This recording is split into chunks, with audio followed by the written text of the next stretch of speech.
Pirates, Sahagin, naval combat, and more are awaiting in the next series of Dungeons & Dragons modules to come out, The Ghost of Saltmarsh.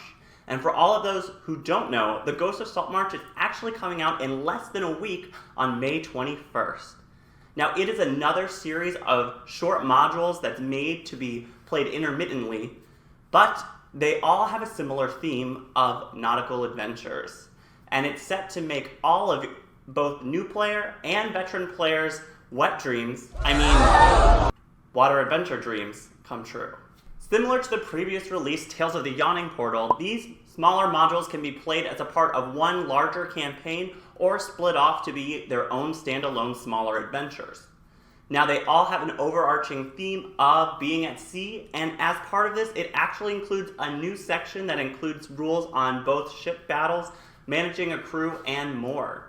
But is this enough to warrant a day one purchase, or is it some book that we should just tell to walk the plank? Stick around and find out. A great place to start off is going to be with a little bit of a history lesson to teach us what is Saltmarsh and why should we even care that there are ghosts there. Now, Saltmarsh is a small fishing village located on the Azure Sea, which is part of the Greyhawk setting. This is a little bit different than what we're used to in 5th edition, as we've typically focused on the Forgotten Realms for almost all the content thus far. However, Ghost of Saltmarsh is based on a series of previous novels that was released prior back in Advanced Dungeons & Dragons, with the first one being The Secrets of Saltmarsh, released back in 1981. Secrets of Saltmarsh was actually part of a 3-part series called the U-Series, or Underwater series. This includes The Danger at Dunwater and The Final Enemy, all of which are combined to make a smaller overarching campaign, and it is for this reason that all 3 have been updated as kind of the centerpiece for this new book.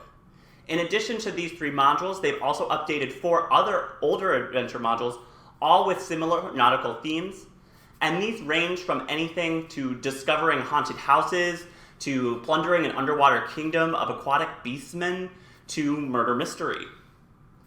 That's pretty much all I'm going to say about the campaigns in this preview, as I'm not one for spoilers, except for that part where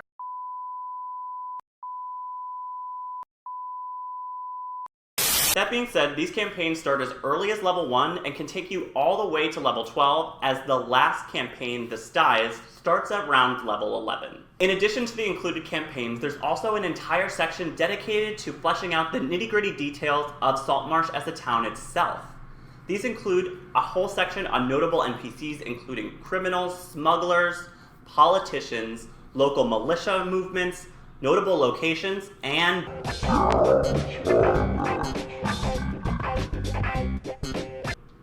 and there's also a full color map. This section also provides great examples of how to tie these modules in with your previous adventure modules and gives extremely specific examples for all of the adventures that were previously released in Tales of the Yawning Portal, if you're really into just railroading your adventures onto the next mission. They also include 3 new backgrounds, including the fisherman, the shipwright, and the smuggler, and even go into reasons why different characters with all the previous written backgrounds would want to go to Saltmarsh or would start their life in Saltmarsh as well. But wait, there's more! In addition to all of the previously mentioned modules and updated background stories, what I'm sure is interesting potential buyers much more is what I mentioned previously in the new rules, but additionally new equipment and new monsters, all of which are described in 3 listed appendices. The largest of these appendices is Appendix A, which is about ships and the sea. And this is the real meat of the book, as in this section it goes into the details of running a ship and provides the stat blocks for 12 different new types of ships that your party could get their hands on.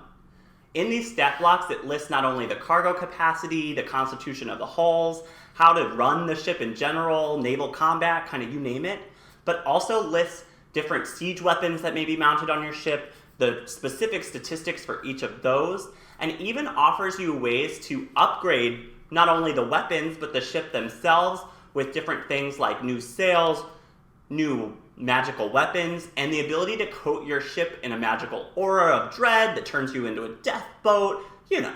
However, exploring the ocean requires more than just a good ship, and thus this section also includes different rules about crew management, how to recruit a crew, just a table to come up with their names, as there will be so many of them, how this crew is going to interact with combat. It also includes different random encounters that you may find at sea, and these include things like whirlpools, magical storms such as divination storms or eldritch storms. There's all these different types. And the section even goes so deep as to include exploring underwater ruins, mysterious islands. The list goes on and on. We then get to Appendix B, which is a list of all the magical items that are being included with the book. And I would say this is the one pretty disappointing part of the book, as they've dedicated a whole section to it, but it's actually only a page long and includes 6 magical items. These magical items all appear in the various modules that are in the earlier part of the book, and as such, they're all lower level, none going higher than level 11 or 12. And with that, they're all wondrous, but there's only 1 rare and 5 common. The last section of the book is Appendix C, which focuses on all the new different monsters they're including in the book. And while there definitely is a theme of fleshing out more underwater creatures with new different types of Sahagan, lizardmen, merfolk, pirates, there's more variety than you might think, including new monsters such as the assassin vine, which is an ambulatory plant that goes and wraps itself around victims. Finally, some stats on playing an enemy bard, and there's some repeats from older editions, like a swarm of rock grubs, but I do find these to be few and far between, and there's a bit of a meatier section dedicated to monsters than that 1 page dedicated to magical items. And that pretty much wraps up the general preview of what you can expect to find in Ghosts of Saltmarsh. Obviously, I have not had time to run all the campaigns or really dive into this like I want to, so I would never consider this video a full review of Ghosts of Saltmarsh, but rather a little bit of a sneak peek so that people can get an idea of what's inside before they might go out and purchase it. If I did get enough interest for you to go out and purchase it, it is available very, very soon on May 21st, 2019, and you can find it at Amazon or really anywhere else that you can pick up Dungeons & Dragons book. As always, I want to hear about any stories you have of Ghosts of Saltmarsh, and you can leave them down in the comments below. I'd love you, love you, love you forever if you liked, favored, or subscribed. You can find any of my previous videos over here or over here. I'm RPGMD, writing you a prescription on all things dice, dragons, and gaming, and I'll be seeing you guys next week.